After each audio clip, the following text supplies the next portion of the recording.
Hola, soy la Basmati de nuevo con vosotros. Hoy os voy a hablar del mayor ladrón del mundo, por lo menos en Europa. Yo creo que es el mayor ladrón del mundo. Él, mirad, siempre que él también es falsificador, también es pintor, también es artista, es muy creativo. Hay muchísima gente que está enfadada aquí con él. Se casó con la abogada que le representa, tiene hijos y después, o sea, es como una historia final feliz, pero los españoles dicen que si hubiera sido otro país de Europa que le hubieran cortado el cuello o algo así, porque es que ha barrido, o sea, ha barrido totalmente lo que es arte, o sea, el arte español ha pasado a Europa. En el año 62 él cuenta que, mirad, obviado el semblante a base de una entrevista. Este señor nació en el año 1940 y murió en 1920, hoy en el 2020. Entonces, ahora mismo lo que he puesto en el blog es una entrevista que tiene en marzo, el 19 de marzo, San José, en Valencia, me parece, sí, en Valencia, y le hace el periódico, creo que el Levante. Y es una entrevista que me ha hecho mucha gracia. Había entrevistas muchísimo más largas y mejores. He estado viendo hasta una tesis doctoral de un señor que ha hecho sobre él. Y fue a su casa, le suplicó por favor que había investigado sobre su vida, que quería entrevistarlo, quería hablar con él o simplemente hablar con él. Él vive en Málaga porque dice que es la nueva Florida de Europa. Se casó con una malagueña, obviamente. Y cuando colgó el robo, ¿no? En Málaga llegó el de la tesis doctoral y fue a grabarlo y le dijo a él, mira, que es un seductor, es feíto, chiquitito, o sea, era, perdón. Y le dijo, mira, si quieres, si me vas a grabar, te voy a decir lo mismo que a los periodistas. Si quieres que te cuente cosas, no me puedes grabar. Y, y entonces pues estuvo contándole cosas.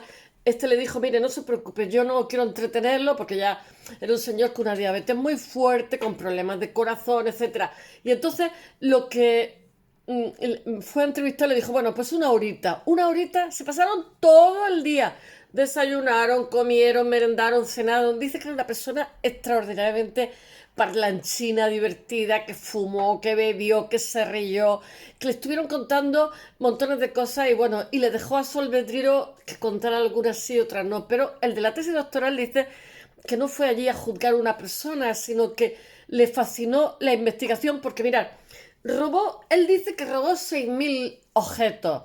A todo esto, de todos sus robos, que han sido muchos, incluso en Estados Unidos, en América, en diferentes países de América, donde más España, aquí nos llevamos la copa de los robos. Además, robaba y los vendía por ahí.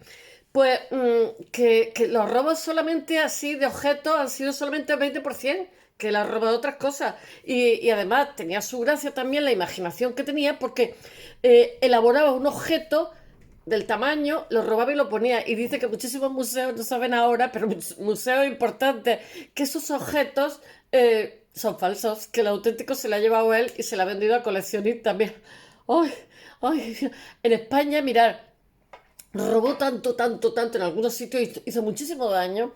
Le llaman Eric el belga o Eric el rojo. Es de Bélgica, pero no se llama Eric, se llama René van der no sé cuánto. Y bueno, tiene una vida totalmente novelesca. Él era de familia muy humilde y cuando era niño, ni siquiera adolescente, había como... Él vivía al lado de un bosque y en este bosque había escondido él nació en el 40, claro, pero estaban en plena guerra mundial. Entonces había escondido un arsenal al aire libre, pero así estaba camufladillo, de pistolas, de municiones, de no sé qué, no sé cuántos. ¿Qué es lo que hicieron el hermano y él siendo niños? Pues se dedicaron a hacer contrabando, a cambalachearlo, a venderlo, el cobre. Era pequeño, menuda escuela tuvo.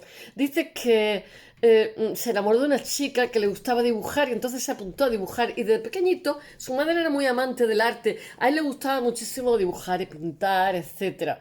Y se fue al ejército. Cuando tuvo la edad, se fue al Congo. Él nunca perdió, aunque tenía la nacionalidad española por la boda, etcétera, nunca perdió la nacionalidad belga porque dice que él tenía una paga del ejército porque estuvo en el ejército. Entonces, estando en el ejército, en el Congo, pues nada, se escapaba, trapicheaba para variar Entonces conoció a un español y se hizo íntimo amigo de él. El español era andaluz y le hablaba, los españoles somos muy pesados, lo bonita que era Andalucía, lo bonita que era toda España, lo bien que se come, la gente lo amable, que dice que le tenía la cabeza así, como un bombo. Dice que le puso la cabeza tan como un bombo que, que dijo, bueno, pues mira, enséñame español. Y dice que lo primero que hizo cuando dejó el ejército es venir a España. Entonces, lo que quería contaros es una entrevista pequeña, lo que cuento, y os voy a contar algunas cosas de su personalidad. No la voy a contar entera, quien quiera que la lea entera, de las múltiples entrevistas, porque él hizo un libro que se lo publicaron en Planeta, aquí en España. Cuanto más ladrón y más sinvergüenza sea, más, bueno, te mitifican, una leyenda. Y esto lo hicieron una leyenda, tenía su gracia, ¿eh? He llegado a la conclusión, mira, los ladrones son la aristocracia de las cárceles porque no hay violencia, roban a ricos, etcétera. Y este es un caso, ni siquiera lo pillaron por, por robar, lo pillaron por intermediario, porque era chanchullero. Entonces, como se está haciendo mayor, pues ni siquiera contrataba gente. Jamás él dice, yo tengo un código deontológico, jamás he delatado a un pariente, o sea, a un compañero. Nadie sabrá quién trabajaba conmigo y tal. Y lo que pasa es que lo metieron 36 meses en la cárcel modelo de Barcelona y su salud le repercutió. O sea, le dio una diabetes, estaba muy deprimido en la cárcel. Y entonces lo que hizo con su abogado, como es inteligentísimo, le dijo que por qué no llegaban a un acuerdo, como hacen los americanos, como vemos en las películas, ¿no? Si para salir él de la cárcel tenía 40 juicios pendientes, 40. Porque ya en España ya robaban lo que robaran de una iglesia, ya él estaba especializado, sabía muchísimo de arte. Fijaros si sabía muchísimo de arte que cuando se dedicó a colaborar con la policía, cuando robaban algo, decían, no, esto es así, esto es así, le ayudaba a la policía. ¡Ay, qué disparate! Bueno, entonces tenía 40 y tantos juicios pendientes, y que eso es carísimo también para la judicatura, además atrasa montones de cosas y tal. Y entonces le dijo, mire, le voy a devolver 100 obras de arte.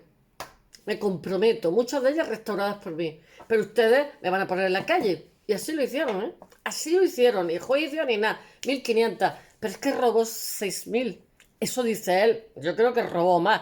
Porque os voy a decir una cosa que he intentado decirle, pero que no la acabo de decir. En el año 62, el Papa hizo como una bula. O sea, me imagino sería Juan 23. Decidió que ¿para qué quería la iglesia tanto patrimonio? Que a venderlo. Y así lo hicieron.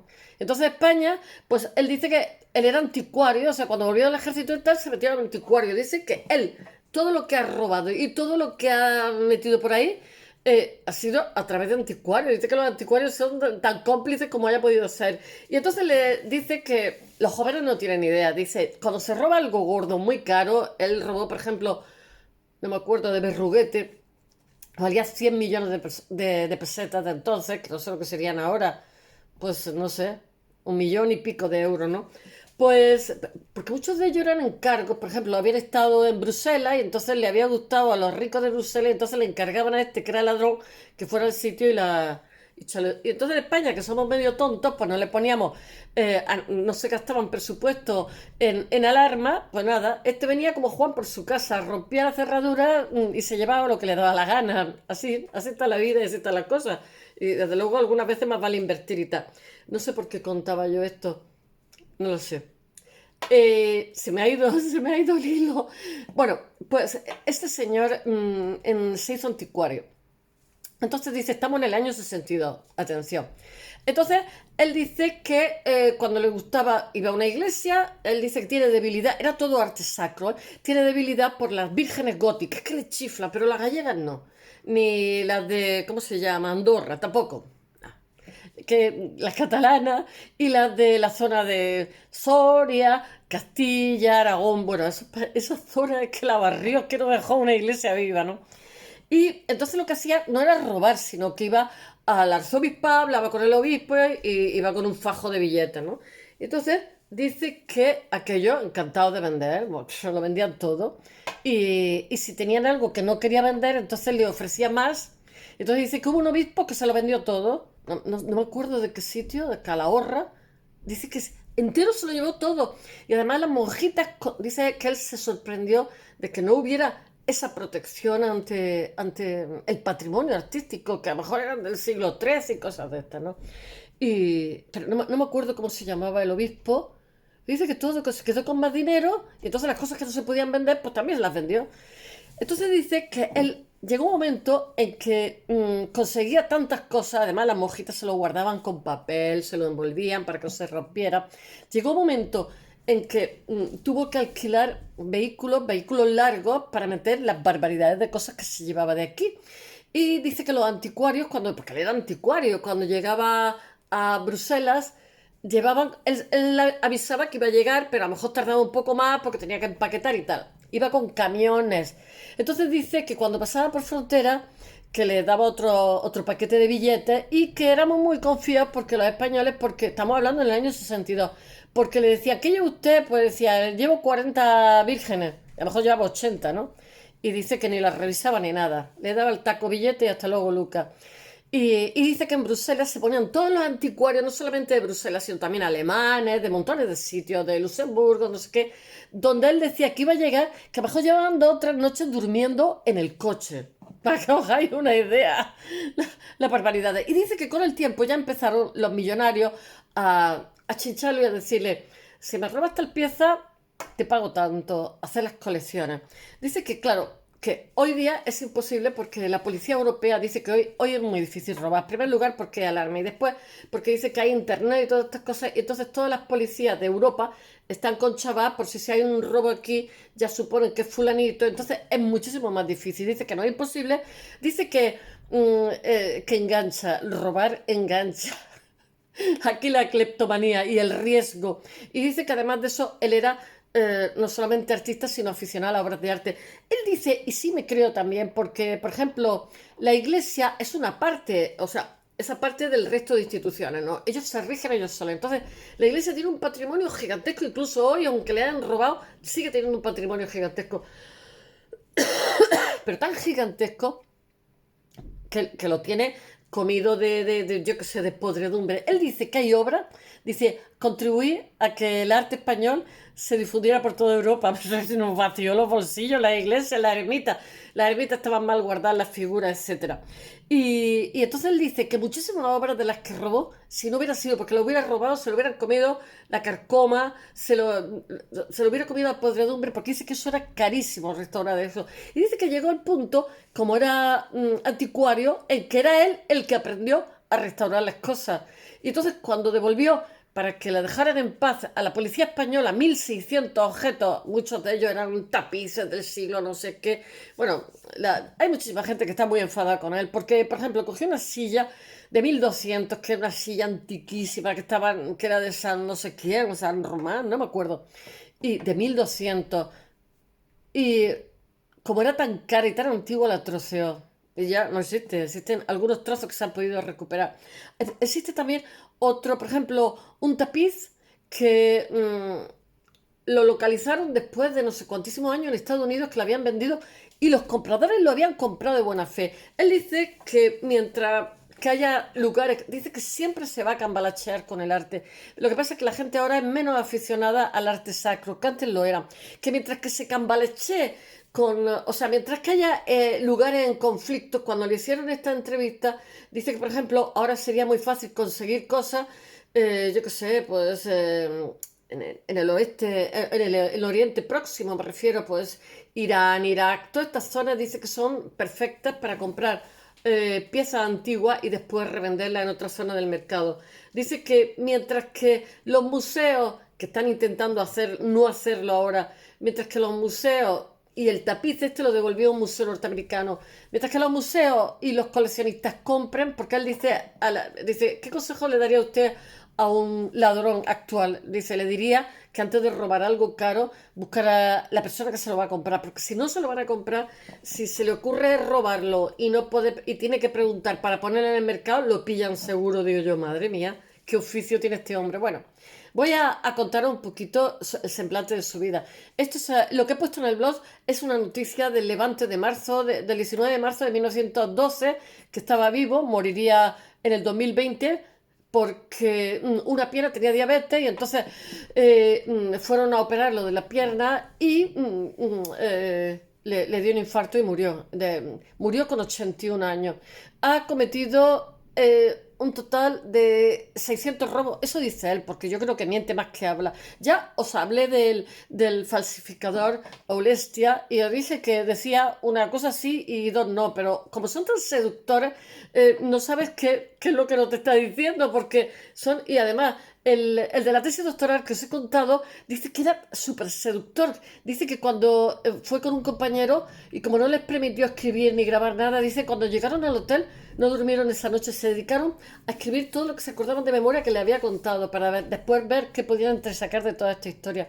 Bueno, ha cometido, dice él, un 600 robos. Si dice él que realmente el apropiarse de cosas, los robos solamente han sido un, uh, un 20%, algo así, porque el 80% no han sido robos, pero es que él dice que ya os he dicho que los anticuarios recolocan cosas que están ahí en ese mundo, que son tan trapaceros como los demás.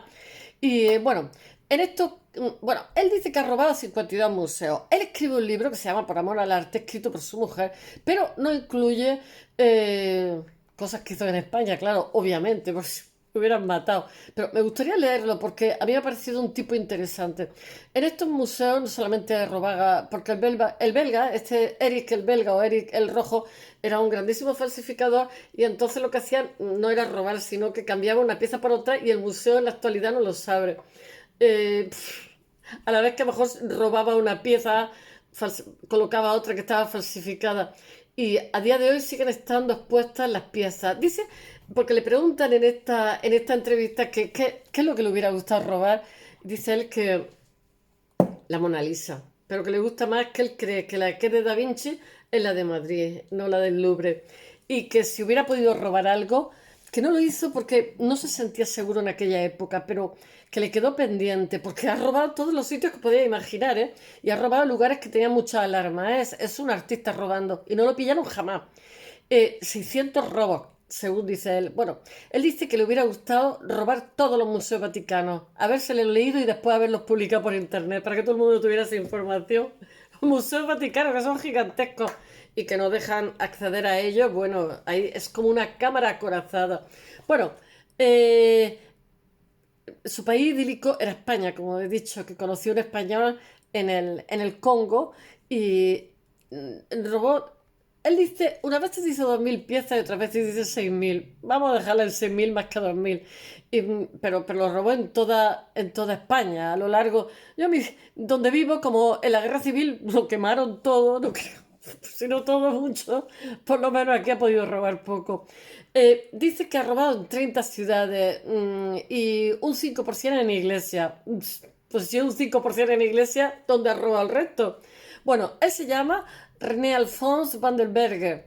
Eh, Le llaman Eric el Belga o Eric el Rojo. Y como conocía a la policía le conocía, ¿eh? La policía quería inventarse excusas. La policía sabía lo que había hecho, pero no había pruebas.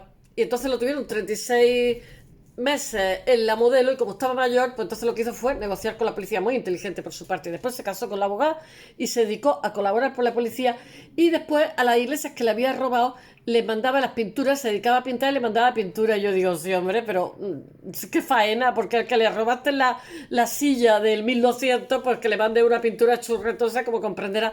Además, muchas iglesias de ellas como que no tienen, son lugares que se han desertizado y entonces no solamente le ha robado lo valioso, sino que las iglesias han ido viniendo abajo. Bueno, una historia un poco triste porque pertenece a la España rural, la gente joven se va a las zonas que tienen oportunidades, que casi siempre es la costa, ¿no? Y están paulatinamente más desertizadas, entonces no falta nada más que le robe, que la gente joven se vaya para ya rematarlo. Bueno, la policía le tenía ya el ojo echado, ya sabían que cuando robaban en algún sitio...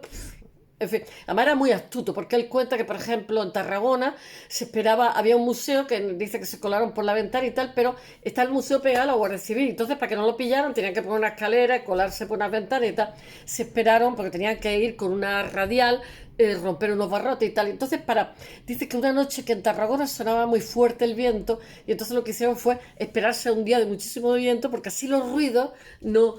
Dice, claro, una noche de silencio, que no corre nada, los ruidos te llaman la atención. Y también se enteró, por ejemplo, que el guardia, la perrita que cuidaba el museo, pues había parido y la tenía enganchada con una cadena y cosas así, ¿no? O sea, es muy meticuloso a la hora de asaltar los sitios. Él es, ya no es un ladrón de guante blanco, cuando le hace la entrevista está casado y vive plácidamente. Aunque yo os voy a decir una cosa, yo estoy convencido que los falsificadores y los ladrones y tal nunca se retiran, porque en el fondo, aparte que lo hacen bien, aman lo que hacen, o sea, es como un desafío para la inteligencia, al valor y tal, pero le pasó factura porque, claro, esto, además de que enganche, deben de vivir un estrés horroroso. Bueno, ahora, cuando le hacen esta entrevista, vive plácidamente retirado en Málaga, en una ciudad que le gusta porque dice que siempre se puede ir en manga corta. Claro, para los extranjeros del sur de España, pues es como una especie de vacaciones eternas, que estamos siempre en verano. Yo soy del sur y mirad cómo voy y me encuentro con pantalones cortos, con chancletas, con camisetas y yo digo, bueno, tenemos temperaturas distintas, ellos y yo. Yo me tendría que ir al Sáhara para ir con manga corta, etcétera. Bueno, desde su retiro madrileño dice que es como una Florida europea. Recuerda sus andanzas, sus grandes golpes, aquellas vírgenes góticas con las que dormía y soñaba. Eso sí, dice que cuando tenía que entregar una pieza, que, que, que cuando tenía que entregar una escultura de una virgen, que dormía con ella y que le susurraba cosas místicas. Él dice que para él estar rodeado de arte maravilloso lo elevaba, pero vamos, al séptimo cielo, que para él no eran solamente objetos sin alma, sino que le colmaban totalmente. Dice que si hubiera podido se hubiera quedado con todas las piezas que robó. Bueno, él después dice que dice todo el mundo que ha sido el más grande ladrón y por lo visto falsificador también de los buenos. O sea, el hecho real es que es muy creativo, muy artista. Él, él bebía y fumaba, pero a base de bien. Eh, Os voy a leer algunas cosas. Dice, ¿cómo le entró? Le pregunta el periodista, ¿cómo tuvo esa vocación por las obras de arte? Dice, era otra época, corría el año 1962 y había demasiados santos en la iglesia. El Vaticano dio la orden de vender, había demasiado. Él decidió que había demasiados santos, dejó la iglesia así. La España rural la barrió entera, ¿eh? Dice, había demasiados santos en la iglesia. El Vaticano dio la orden de vender y emitió una bula para poner en venta obras que tenía desde hace 2000 años. Cuadros góticos, arcones, tallas románicas y góticas. Me di cuenta de que era el momento para empezar. Le dice el periodista, ¿por qué España? Dice, me fugué de una cárcel de Bélgica y me instalé en Alicante. Entonces me asocié con un empresario, un banquero y el hijo del cónsul francés. Allí monté una fábrica de bronce falso. Y lo vendí en subasta, gracioso a morir. Todo iba bien hasta que me descubrieron y me marché a Valencia. Viví un tiempo en Cullera y luego en un piso frente al matadero, hasta que tuve una niña en el Hospital General. Dice, le pregunta el periodista por Castellón, esto es para un periódico valenciano, dice, sí, sí, de la colegiata prerrománica de Segorbe me llevé el cuadro de una santa Sasoferato del siglo XVI. También había una biblioteca de donde saqué una bula del Papa Luna. ¡Puh! Este no pegaba golpe en falso. Todo se lo vendió un coleccionista de Sudamérica. Vaya, tenemos España por ahí esparcida. Este debía tener una fortuna en algún sitio, en algún paraíso fiscal, en Barbados, yo qué sé, en Luxemburgo, o Liechtenstein, o en Andorra, no sé. Dice, ¿qué tiempos, no? ¿Los echa de menos? Dice, no, ahora llevo una vida sencilla. Trabajo legalmente para que obras de arte tengan su certificación. Le preguntaba muchísimo si eran auténticas, si no eran auténticas, si había habido un robo, colaboró a tope. Es como buscar la paternidad. Además, la gente lo adoraba, todo el mundo lo adoraba. Dice, es como buscar la paternidad de una obra. Y entonces le pregunta que si le llama a la policía y dice, claro, les ha ayudado mucho a recuperar obra. Lo importante en este negocio no es atrapar al ladrón, qué solidario, qué idea de cuerpo. Dice, sino seguir el rastro de la pieza, averiguar por dónde sale del país. Hay que llegar hasta el intermediario, hasta el coleccionista. Claro, es lo que dice. Si alguien te lo compra, puedes robar. Pero si no te lo compra nadie, no puedes robar porque te pillan. No va ahí ofreciendo la pieza por ahí. Dice, le preguntan, ¿es más difícil dedicarse ahora a este negocio? Dice, el patrimonio está más protegido, pero no hay coleccionismo de arte sacro como había antes. Dice que se le murieron todos sus coleccionistas y que los hijos, las colecciones las tenían de Picasso y cosas así, que no le interesaba el arte sacro. Dice que lo que más le gustaba eran las vírgenes góticas, que el gótico le chiflaba. Dice, todos los coleccionistas que yo conocía han muerto y ya sus hijos no siguen con la tradición. Así que el negocio que se acaba porque no es interesante a la hora de vender. Mire lo que les ha pasado con los robos en las casas de las Koplovich y con el grito de Munch. Ahora los ladrones van siempre a la cárcel. La policía está más organizada y te controlan los teléfonos. Antes era más difícil que te cogieran. Hoy todo el mundo tiene un teléfono en la mano y pasa por la frontera con una obra robada resulta muy complicado. ¿Qué sentía cuando tenía entre sus manos una pieza única? Dice, robar es un placer. Dice, yo dormía con mis cuadros, con cuadros únicos, y me daban mensajes místicos. Dice, ¿qué obra le hubiera gustado llevarse a su casa? Dice, todas las que me encargaron que he conseguido. Dice, he tenido tanta obra importante en mi casa que, aunque creo que me hubiera gustado robar la biblioteca del Vaticano, como os he dicho, dice, ya tenía los planos, pero no me vi preparado. En esa biblioteca hay libros de muchísimo valor. Pero si no hay cliente, no robes porque irás a la cárcel seguro. Dice, ¿dónde vive ahora? En Málaga. Desde hace 27 años. Es la Florida europea, siempre manga corta. Bueno, y Almería, y Sevilla, y Cádiz. Y como el menú del día. Me dedico a localizar obra de arte auténtica y legal, que es más difícil que robarla. Le preguntan, es mucho mejor que la cárcel, ¿no? Dice, una vez estuvo en la Modelo de Barcelona, 36 meses de preventivo. Fue por aquel asunto gordo que hubo en España, pero fíjese, nunca fui condenado por robo, solo por recepcionar. Receptación. Y le pregunta el periodista, ¿es sincero? ¿Todavía tiene un plan?